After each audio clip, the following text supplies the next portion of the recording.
police department, that could have turned really ugly. These are young people. We have to, be mindful of that as we bring back order. Mayor Adams, this riot didn't turn ugly. It was ugly.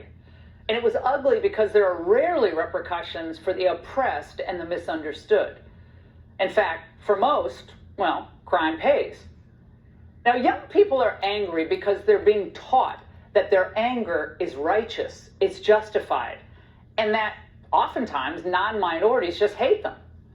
Remember this scene from a Florida school last fall where one student felt entitled to tackle a police officer who was working on school grounds? Or what happened earlier this year when a teacher had the nerve to take away a student's Nintendo Switch? But of course, celebrities and elites, they're usually unfazed by this behavior because it rarely affects them. So they're shocked when members of their beloved audience end up hurling objects at them while they're on stage.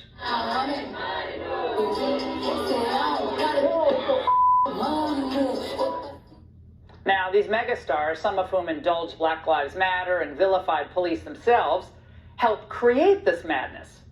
Ditto with left-wing politicians and woke corporate CEOs who were too busy virtue signaling on race to think about where all this is going to lead.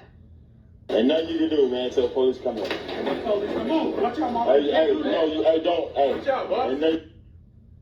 To a world where criminals fear no consequences and where those who stand up to them are most likely to be prosecuted. That's why last week, a deranged felon in California felt totally comfortable targeting a 7-Eleven store. One he's suspected, by the way, of robbing twice before in the same 24-hour period.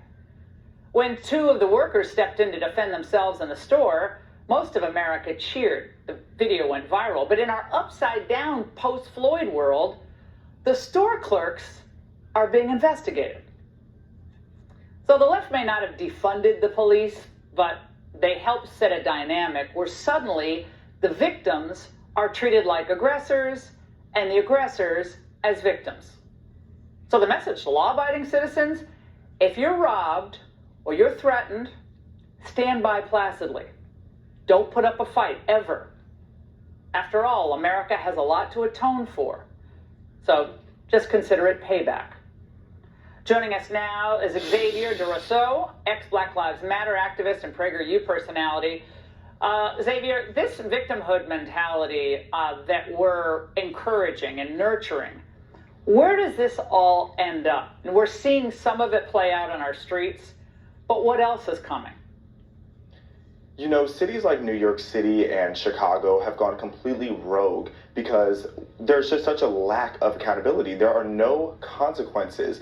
And what we're seeing instead now is there's an entire generation of people who are so used to not being condemned for this bad behavior that they don't even know the skill set of taking accountability. What they learn instead from fraudulent organizations like Black Lives Matter is that you should shift the blame to irrelevant, outdated issues like systemic racism, rather looking yourself in the mirror and recognizing that you need to change. There's a reason that most of the people displaying these violent behaviors are not first-time offenders. If there was nothing to stop them from committing this crime in the first place, then what's going to stop them the 5th, 6th, and 7th time?